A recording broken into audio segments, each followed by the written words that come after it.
வணக்கம். ஓம் தொலைக்காட்சி செய்திகள். செய்திகளுக்காக இணைந்திருக்கும் நான் ரோகிணி இறந்தவச்செல்வம். வளர்பிறை ஏகாதசி விரதம் தொடர்பாக இந்து மத குறிப்பீடாதிபதி விளக்கம் அளித்துள்ளார்.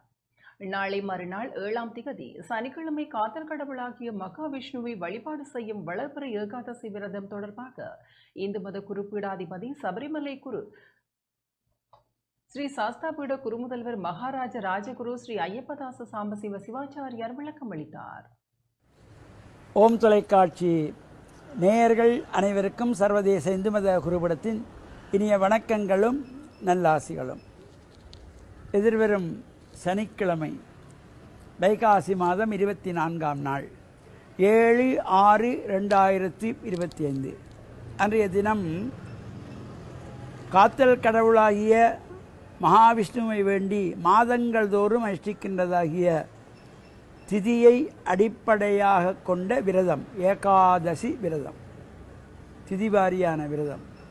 இந்த ஏகாதசி நாளிலே விரத அனுஷ்டானத்தில் உள்ளவர்கள் விஷ்ணு ஆலயங்களுக்கு சென்று அங்கு நடைபெறுகின்ற அபிஷேக பூஜை வழிபாடுகள் உற்சவங்களிலும் கலந்து இறையருளையெல்லாம் பூர்ணமாக பெறுவதோடு இந்த ஏகாதசி விரதம் இருப்புகின்றவர்கள் பொதுவாக இந்த அன்னம் உண்ண மாட்டார்கள்.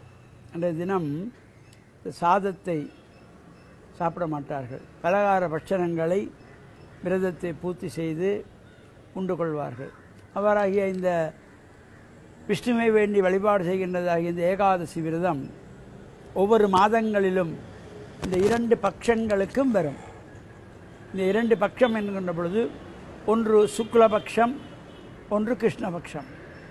சுக்லபக்ஷம் என்பது வளர்பிறை அமாவாசை வந்து வருகின்ற 11ஆவது நாள். கிருஷ்ணபக்ஷம் என்பது தேய்பிறை பௌர்ணமி வந்து வருகின்ற 11ஆவது நாள். இவ்வாறு இந்த 2 பட்சங்களிலும் வருகின்ற ஏகாதசி மகாவிஷ்ணுவை வழிபாடு செய்வதற்கு ஒரு சிறந்த நாள்.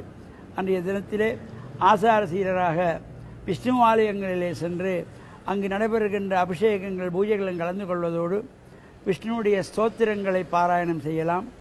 விஷ்ணு சகஸ்ரநாமத்தை பாராயணம் செய்கின்ற பொழுதிலும்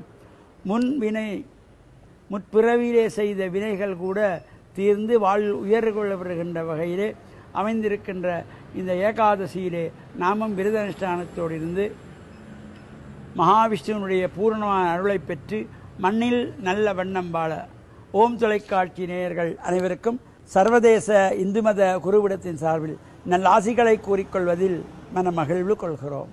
வணக்கம். இத்துடன் ஓம் தொலைக்காட்சி செய்திகள் நிறைவு பெறுகின்றன. தொடர்ந்து நமது ஓம் தொலைக்காட்சி நிகழ்ச்சிகளின் வாயிலாக இணைந்து கொள்ளுங்கள். வணக்கம்.